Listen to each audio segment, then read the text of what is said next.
bienvenue dans la guerre culturelle, votre émission culture et philosophie politique présentée par Gary Lasky, c'est-à-dire moi-même. Alors aujourd'hui je voudrais parler un petit peu légèrement d'une petite question qui est loin d'être légère. Est-ce qu'il reste des artistes ?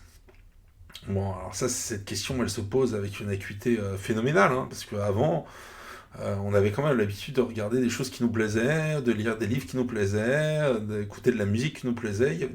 En fait, on vivait dans ce monde-là. Alors parfois, c'était un peu compliqué. Ça impliquait un peu de chercher pour avoir des œuvres. Mais on les trouvait, elles étaient drôles, elles étaient heureuses, elles nous permettaient de vivre, elles donnaient un caractère à l'époque, elles nous rendaient... elle nous donnait un peu de joie, voilà, un peu de joie. C'était vraiment... Bref, ça paraît être il y a des siècles, parce que le temps nous paraît long depuis lors. Et d'ailleurs, j'ai récemment écouté une émission, c'était plutôt amusant, où quelqu'un nous disait, oui... un Américain évidemment, parce qui arrive avec des idées aussi saugrenues, qui nous disait que maintenant le temps tournait en boucle et que comme le disait le film Matrix, le sommet de la civilisation est arrivé en 1999. Pas du tout. Pas du tout. C'est de la merde. C'est pourri. C'est un raisonnement de chiottes. Ouais, non, laisser ça aux oubliettes, ça vaut rien, ça vaut rien. Donc non, en fait, ce qui se passe, c'est que... ça, je voudrais dire ça en réaction à une émission que j'avais appréciée. Une émission de notre ami...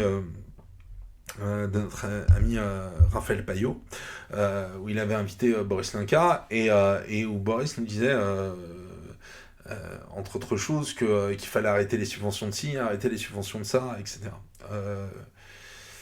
Alors, il n'y a de culture que par le mécénat, en fait. C'est quelque chose qu'il faut bien comprendre, c'est-à-dire que le peuple lui-même... en fait, consomme des choses qui sont... il peut avoir une culture en propre, hein, mais ça, c'est quelque chose ça implique une tradition. Et une tradition, ça implique aussi que l'État donne l'exemple. Que l'État donne l'exemple et subventionne des artistes. Et quand l'État donne l'exemple et subventionne des artistes, les gens aussi subventionnent les artistes. Si l'État donne pas l'exemple et dit, par exemple, comme dans certains pays, que la musique, c'est pas un art, et que la musique, c'est le diable, et les gens vont croire aussi que la musique, c'est le diable. Donc les gens sont en limitation. Alors, je déteste René Girard, hein, je ne peux pas saquer cette pensée-là. Voilà, pour moi c'est du sous-hegelianisme. Mais pardon à ceux de mes auditeurs qui aiment René Girard, je n'aime pas René Girard. Je dois vous le dire. Voilà. Contrairement à 99% des gens qui en parlent sur YouTube, je ne peux pas supporter... ça me donne des boutons. René Girard me donne des boutons. Donc voilà, Basquiat s'en sort très bien avec René Girard, mais moi, et même Tabillan, parfois il arrive à en tirer un ou deux préceptes utiles, d'accord, mais moi non, voilà, moi je pense comme René Pommier que c'est un allumé qui se prend pour un phare, voilà, autant vous le dire. Donc voilà, ce qui se passe, c'est qu'il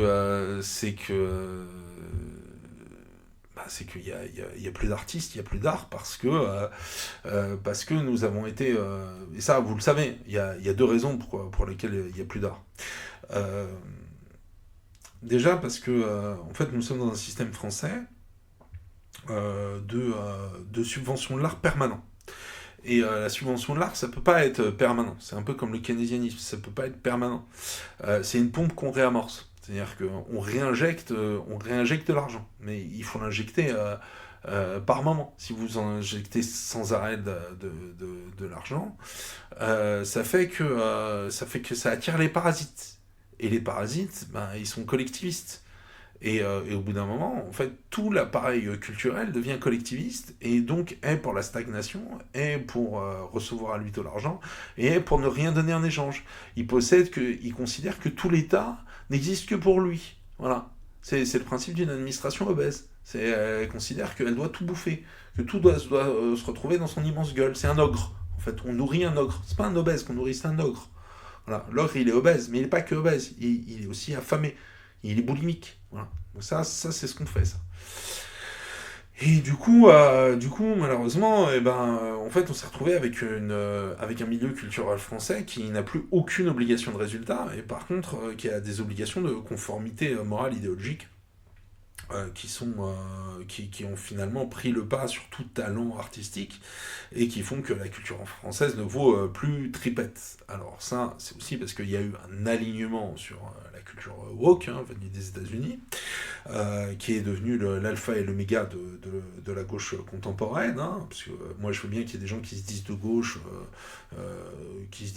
mais en fait, c'est pas celle-là, mais en fait, c'est pas la vraie gauche. Non, aujourd'hui, la gauche, c'est le wokisme, hein, et donc c'est la fin de la civilisation française, c'est la fin de la culture, c'est la destruction des différences, c'est l'antispiritualité, voilà, c'est l'absence de pardon, c'est l'antisexualité, c'est vraiment l'abomination pure. Hein, je peux pas vous dire, le wokisme, c'est la fin de la civilisation, c'est une espèce de barbarie castrée, quoi. Et donc, ce qui se passe, c'est que nous nous sommes alignés là-dessus. Alors qu'auparavant, nous avions eu 20 ans d'âge d'or des séries. C'est-à-dire il y a eu des grands moments des séries américaines par le passé, mais entre Friends et le début de Friends et la fin de Game of Thrones, quasiment, il y a eu 30 ans d'âge d'or des séries. Entre 20 et 30 ans d'âge d'or des séries, si on compte plus ou moins les années 90. Mais après, ça a été formidable, et les Américains ont réussi à créer des œuvres qui étaient à mettre des moyens extraordinaires dans des œuvres qui justement étaient aussi un peu subversives moralement, hein, à bon ou à mauvais escient. Quand on regarde The Shield, quand on regarde Scrubs, quand on regarde Six Feet Under, quand on regarde, enfin, c'était les grandes séries des années 2000. Hein, Shield, c'est un film qui fait énormément, une série qui fait énormément réfléchir sur ce qu'est la police dans le monde contemporain, sur la récupération par le Mexique de la côte du sud-ouest américain. Sur la violence ordinaire, sur ce qu'est une civilisation, voilà, enfin, c'est vraiment des questions qui se posent. On les retrouvera aussi après coup dans Breaking Bad, de façon encore plus profonde philosophiquement, donc c'est assez considérable. Et puis même quand on voit une série comme Weeds, une série sur le cannabis, sur la culture et la vente du cannabis, qui était au départ une série plutôt drôle, qu'il devient de moins en moins, et qui à la fin l'est plus du tout. C'est-à-dire que dans l'épilogue de Weeds, on est même dégoûté en fait que cette consommation du cannabis, qui était quelque chose d'un petit peu subversif, devienne à la base, c'est-à-dire lorsqu'elle était strictement illégale, était quelque chose de subversif, et est devenu à force quelque chose, comment dire, un prétexte à à l'avachissement social. Et ça finit presque ça finit par dégoûter finalement le consommateur de fumer, parce qu'il se dit en fait en fait c'est devenu le contraire de ce que c'était. C'est un peu comme, enfin bref, c'est vraiment une série qui fait énormément, qui fait beaucoup réfléchir, oui, qui est très intéressante à divers degrés, et donc ça posait des questions, ça posait des questions qui étaient gênantes. Même Game of Thrones, ça pose des questions qui sont gênantes sur la nature du pouvoir, sur l'inceste, sur l'histoire, sur la façon dont se produit l'histoire. La dernière saison de Game of Thrones, par exemple, était assez incroyable. Tout le monde l'a détestée, mais pourtant elle était exactement dans la suite de toute la série. C'est-à-dire que les choses mettent beaucoup de temps à se faire, et quand elles commencent à se décanter, quand on commence à passer à l'action, quand ça commence à être kinétique, comme disent les Américains, c'est-à-dire ça commence à y avoir du mouvement, hein, quand il commence à y avoir de l'action, ça se passe très vite. Ça se passe très vite. Et c'est des grands moments de violence, de mort, d'annihilation qui ne durent pas forcément très longtemps en fait. Hein. C'est pas, on n'est pas forcément sur sur des guerres de tranchées. Hein. Donc on a une époque et là pour le coup quasi médiévale, hein, enfin fin médiévale, mais qui montre bien aussi que généralement la guerre la guerre c'est court, à part en Europe. La guerre c'est, enfin, en Europe, allez me dire, la guerre sino-japonaise durant la Deuxième Guerre mondiale a été bien longue. Mais bon, les guerres très longues, c'est assez exceptionnel dans l'histoire. La plupart des guerres sont courtes et dévastatrices. Voilà. Donc c'était l'âge d'or des séries, puis l'âge d'or des séries a finalement donné lieu au wokisme, et le wokisme, c'est en fait la destruction de la culture occidentale par elle-même. On n'arrive plus, surtout, c'était essentiellement l'homme blanc qui fabriquait la culture occidentale, et maintenant qu'on l'a viré de la culture occidentale, on voit que celle-ci ne produit plus rien. Voilà, ni pour un public. En plus, comme elle ne veut pas s'adresser à un public blanc, qui était quand même d'hommes blancs qui étaient aussi très prescripteurs, hein, qui faisait beaucoup dans la dépense pour la culture. En fait, c'est une culture qui s'est castrée, et en tant que castrée, faut pas s'étonner qu'elle aille pas très loin, en fait, qu'elle séduise pas grand monde. Voilà, les gens qui ont de l'argent, les gens qui ont du pouvoir dans ce monde, en fait, quand on fait pas non plus des œuvres culturelles pour les séduire, on fait des œuvres culturelles qui ont peu d'impact, et qui sont aussi dans cette même logique assez peu pertinentes, hein. Voilà, sauf que est-ce qu'on peut lutter contre ça? Est-ce qu'on peut lutter contre ça? Alors en France singulièrement, il y a très peu d'artistes désormais, très très peu d'artistes. J'ai souligné à plusieurs reprises dans mon comment dire euh, dans mon précédent blog, puis après sur la première chaîne que j'avais sur YouTube, que pour moi le dernier mouvement artistique en France, c'était dans la prolongation là aussi d'un mouvement américain qu'on appelait la light fantasy, c'est-à-dire la fantasy humoristique, et principalement avec trois auteurs qui sont pour moi des auteurs d'envergure réellement internationale, même si ce ne sont pas des auteurs littéraires à proprement parler, ils n'écrivent pas des romans. C'est Sfar et Trondheim avec la série Donjon, une série de bandes dessinées, et d'autre part Alexandre Astier avec la série Kaamelott, qui a donné lieu aussi à des bandes dessinées, mais qui est une série évidemment qui est une série télévisuelle.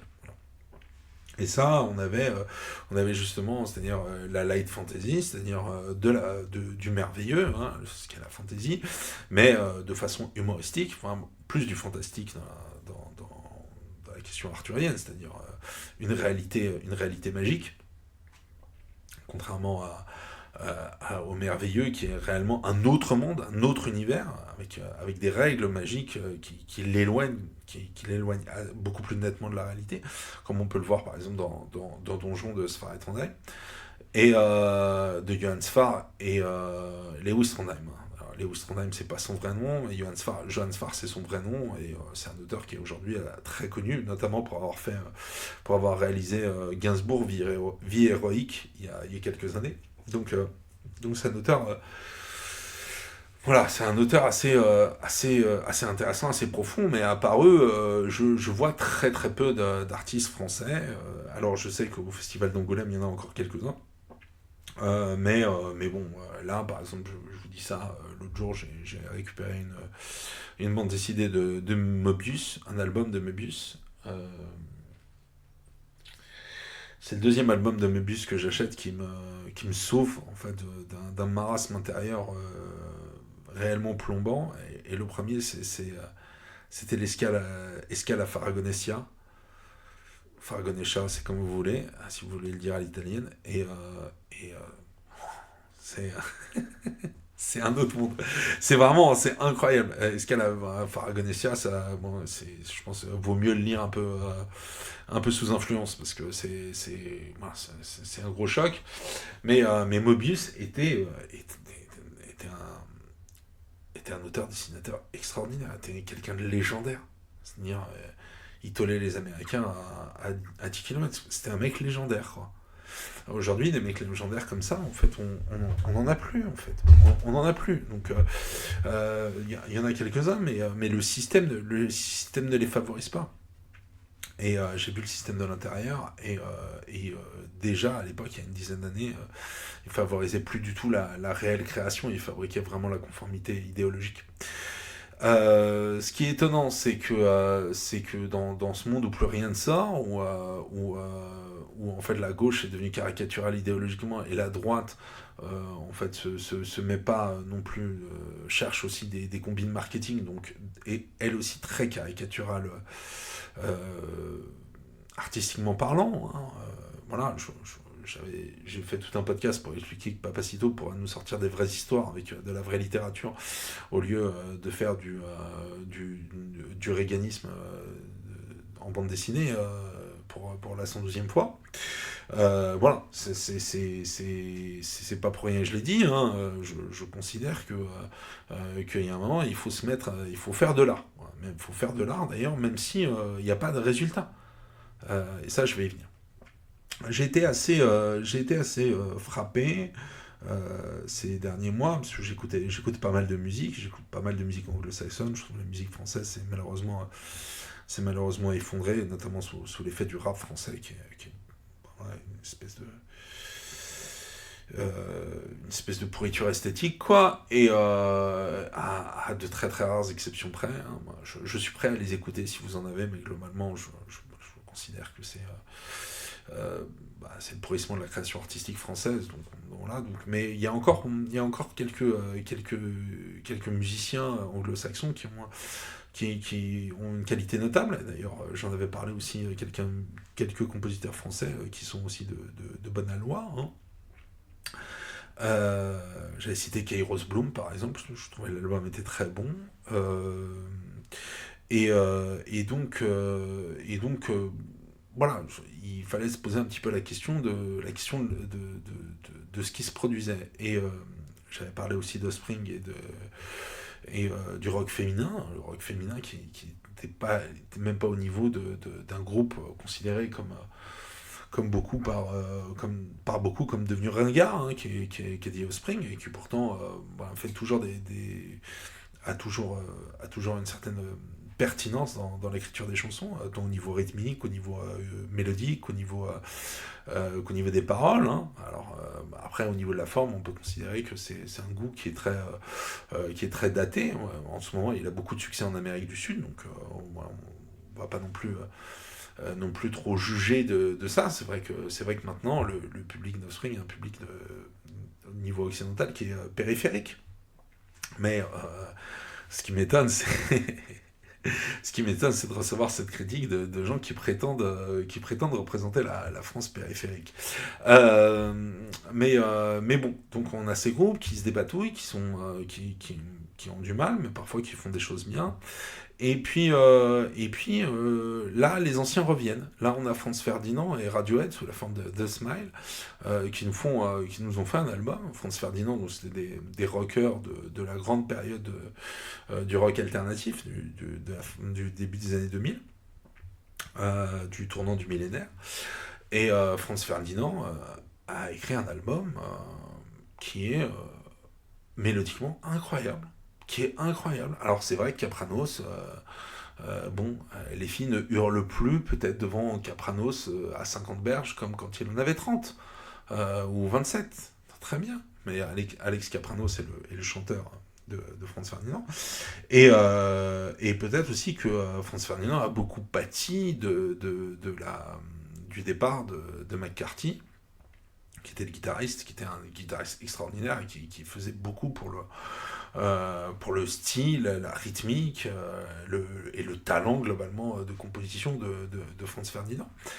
Faut savoir que depuis Always Ascending, donc Always Ascending, il me semble que c'était 2017-2018, Franz Ferdinand n'avait rien produit. Donc c'est quasiment passé 7 ans, et Franz Ferdinand revient en début 2025, fin 2024, début 2025, avec un album d'excellente facture.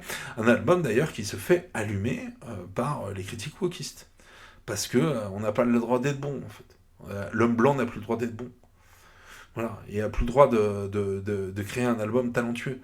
Moi, ça me fait triper d'écouter Kapranos qui chante en grec. Il y a une chanson, Black Eyelash, où il chante en grec, et lui-même d'origine grecque, c'est assez mignon. Mais bon, il y a quelques chansons, Night and Day, Build It Up, qui sont des cartons. La dernière chanson, les paroles sont assez marrantes. Il dit oui, comment dire, je reviens dans la meute. C'est pas la meute des oiseaux, merde, excusez-moi. Mais je suis un petit gars de la ville, hein. Donc voilà, je reviens plus dans le. euh, Bref, j'essaye de revenir dans le flock, comment dire, dans les oiseaux, quoi. Dans la formation des oiseaux, mais parce que j'ai besoin de conformité, j'ai besoin de revenir, j'ai besoin qu'on oublie ce que j'ai pu faire, etc. Et donc, il y a un clin d'œil assez très ironique à à la, à la propagande et à la bêtise que nous inculque la télévision, spécialement ce niveau de dégradation culturelle qui en Angleterre est encore plus avancé que chez nous, ce niveau de pourrissement culturel, malgré malgré des artistes d'excellente facture. Et quand on voit, mais la société anglaise a toujours été un peu moins, un peu plus bordélique que la société française, clairement, et avec du très haut et du très bas, c'est-à-dire vraiment un goût pour l'esthétique qui peut être qui est très ancré dans la société anglaise et en même temps parfois une pauvreté culturelle qui est abyssale. Euh, Qu'on retrouve par exemple, les deux aspects se retrouvent merveilleusement dans Oasis, hein. C'est vraiment le groupe qui incarne ça, quoi. C'est-à-dire le lads, c'est-à-dire le pauvre qui rêve de gloire, quoi. Voilà, c'est pour ça qu'on aimait Oasis aussi. Et, euh, et donc on a Franz Ferdinand voilà, qui se moque de ça, qui se moque du besoin de revenir dans le rang, en fait.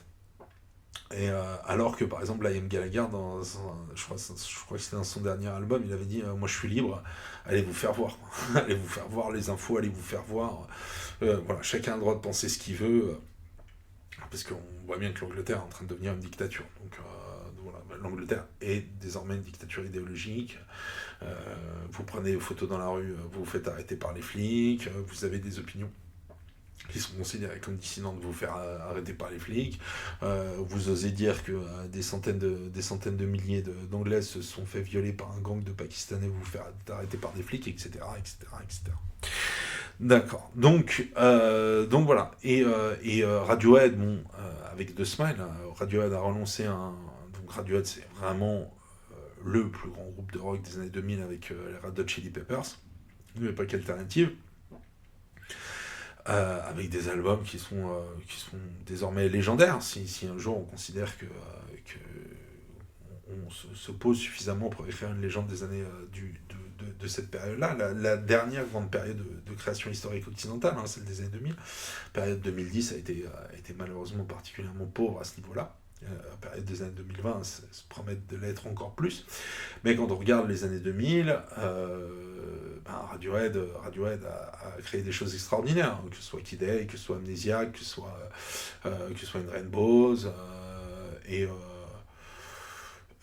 et même le dernier album là où il y a Bloom, bon, c'était encore pas mal. Après, Moonshaped Pool, bon, c'est à oublier, quoi.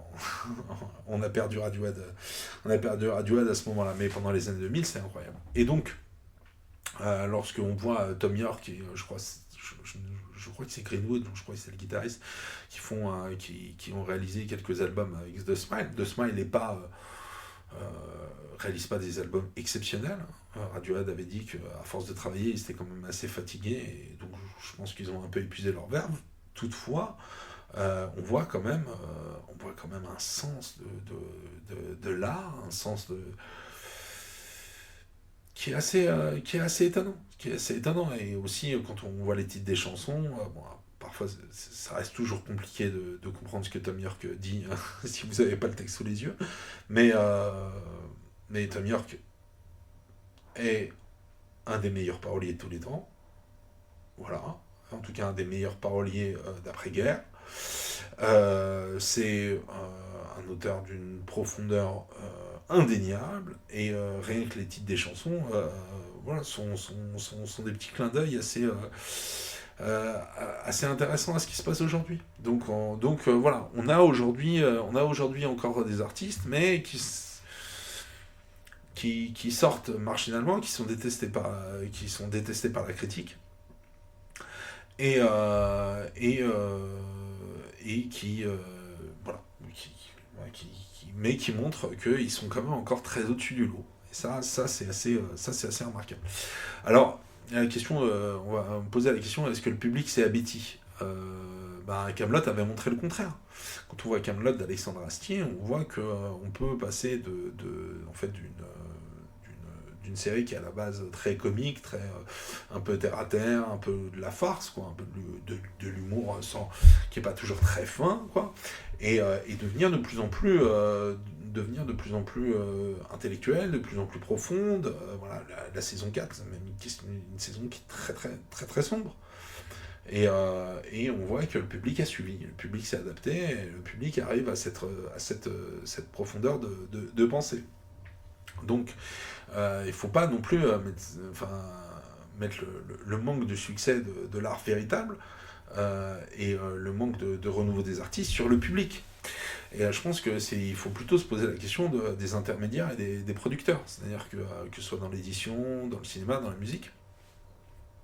Il y a eu l'histoire, par exemple, de ce concours littéraire où il y a une IA qui s'est réellement fait passer pour un auteur. C'est-à-dire aucun membre du jury n'a vu que c'était une intelligence artificielle qui écrivait l'histoire. Alors bien sûr, il y avait une auteure derrière l'intelligence artificielle. Hein. C'est pas l'intelligence artificielle qui a écrit l'histoire de bout en bout. Mais dépend. En fait, elle a juste réussi en donnant quelques instructions à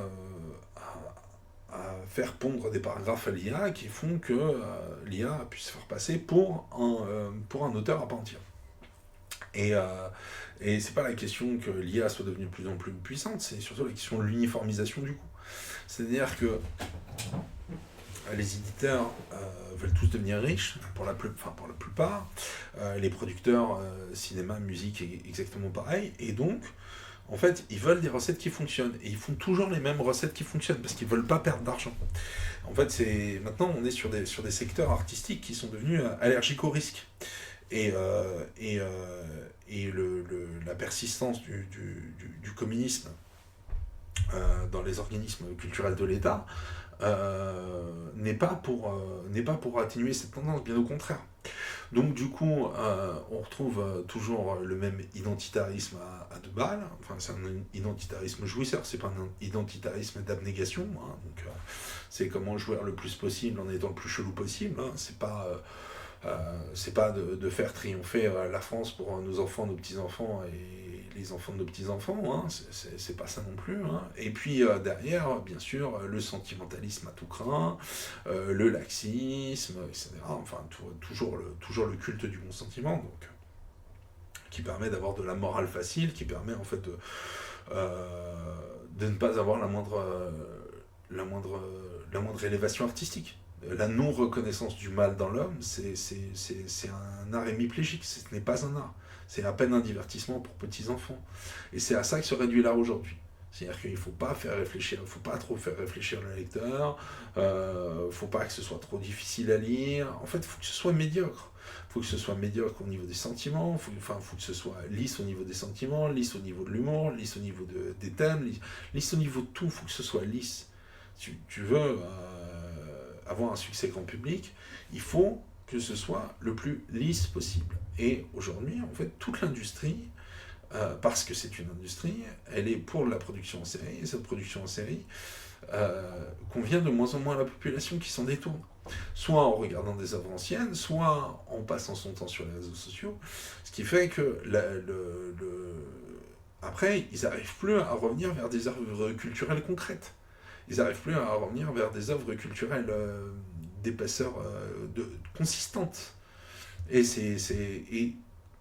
l'État en est très content.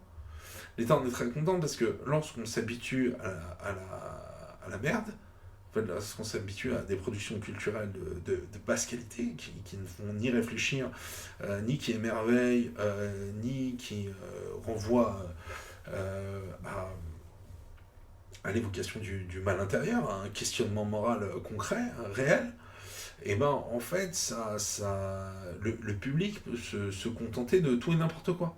En fait, le but, c'est de faire en sorte que les adolescents qui se contentaient de boys band, à l'âge adulte, ils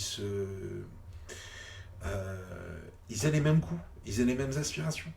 Voilà, ils continuent à apprécier des choses très fades, très superficielles, de façon à ce qu'on puisse toujours lui en vendre des nouvelles. Voilà. Et donc, alors qu'il y aurait tout à gagner à mettre en avant des littératures de niche qui ne soient pas juste des littératures de conformité idéologique au wokisme. Ce serait quand même un tout petit peu... ce serait quand même un petit peu intéressant, ne serait-ce que du point de vue de l'exportation culturelle. Avant, la France était un pays qui arrivait à exporter sa culture parce qu'elle était dans un questionnement interne. Comme les États-Unis, pendant l'âge d'or des séries, étaient dans un questionnement interne. Lorsque The Shield paraît, je reprends cet exemple de The Shield, de la série The Shield, une série policière sur la Californie qui se mexicanise.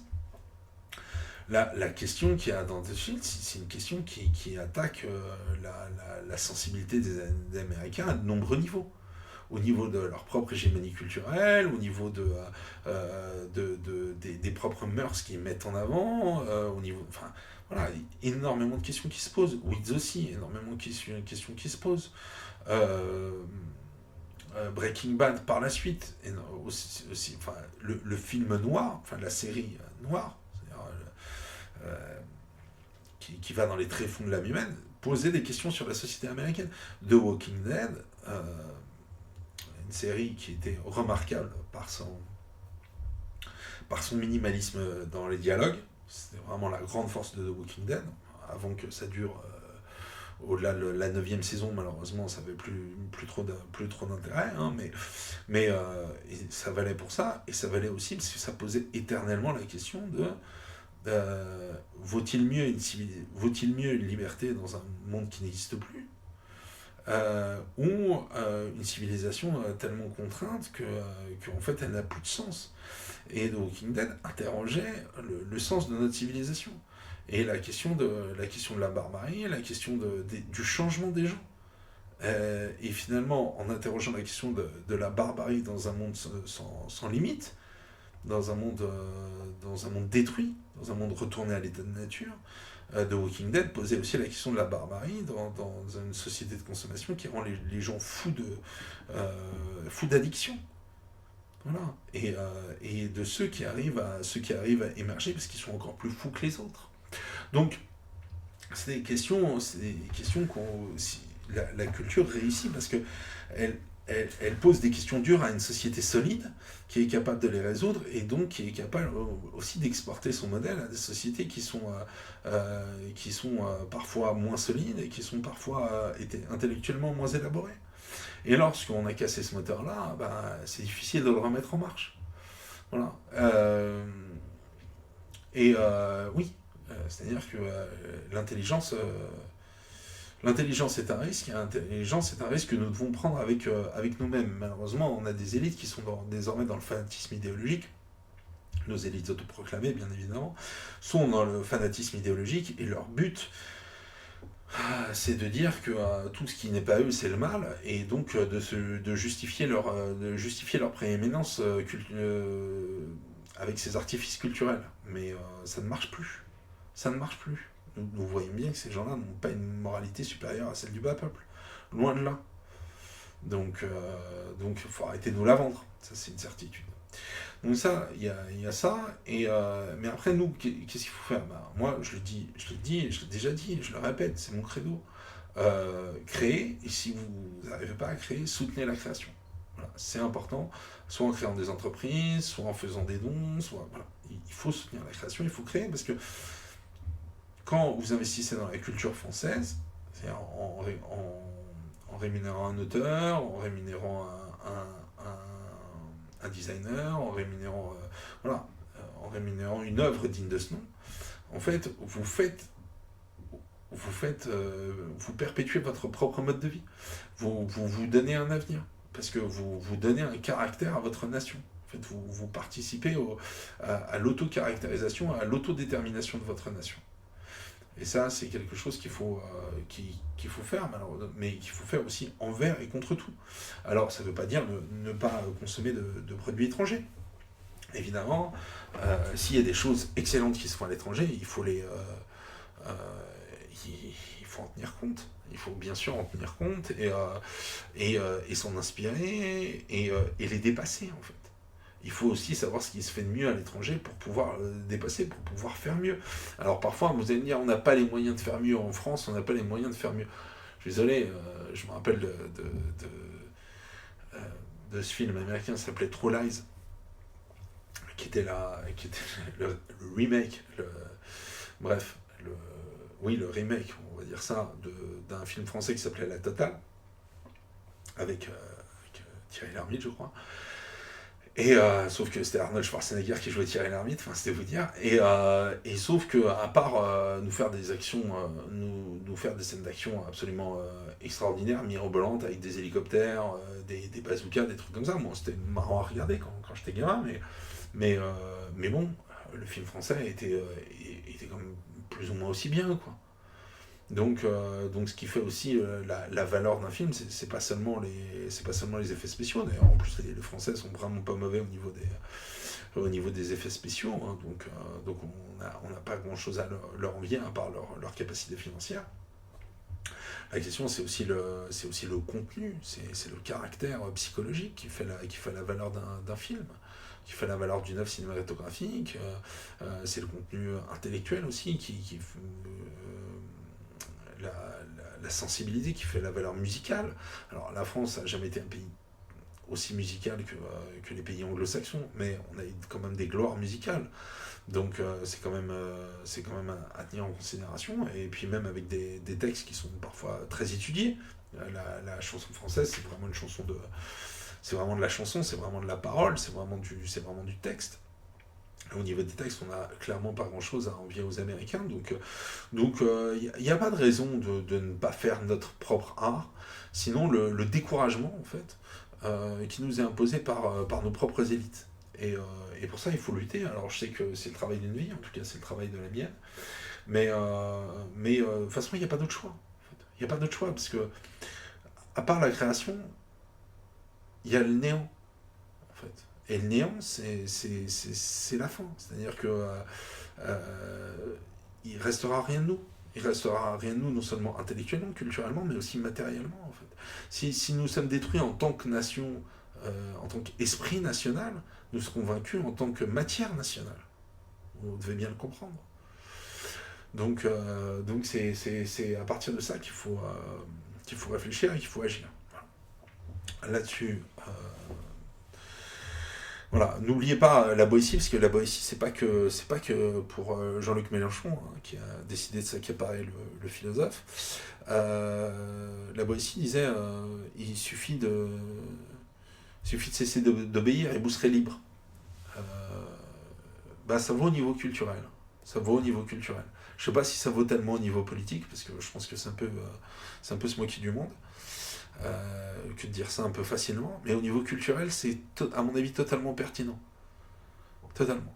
Mais pour ça, il faut que tout le monde joue le jeu, et à mon avis, si on est quand même très nombreux à créer, on sera encore plus nombreux à être lus et encore plus nombreux à être financés. Voilà. Mais ça, il faut amorcer un mouvement, et c'est sûr au début, les mouvements sont tout petits, et puis au fur et à mesure, ils prennent de la consistance là aussi, mais avant que l'effet boule de neige se fasse, il faut qu'il y ait de la profondeur. Et cette profondeur, il faut vous aussi vous la chercher en vous-même. Voilà. Là-dessus, je vous embrasse et je vous dis à la prochaine. Bye.